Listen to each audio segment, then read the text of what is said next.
More than a dozen House races remain uncalled.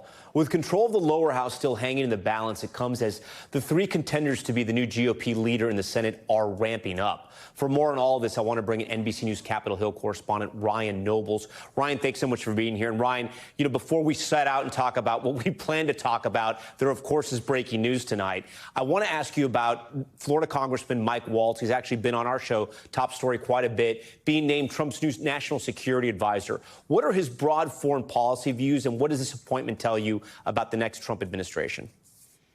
Well, they very much mirror the kind of foreign policy that Donald Trump has been talking about on the campaign trail. He is a Ukraine skeptic. He, even though has offered up the possibility and the suggestion that he does feel concerned about Putin's reach within Europe, he's been also raising questions about whether or not the United States should just offer up Ukraine a blank check when it comes to their national security.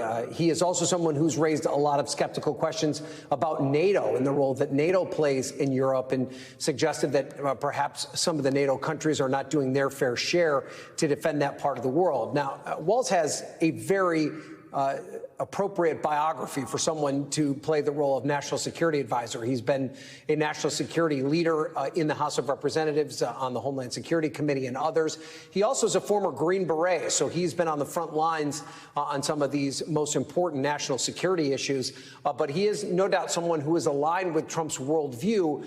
He may not be, though, a MAGA conspiracy theorist, if you will, Tom.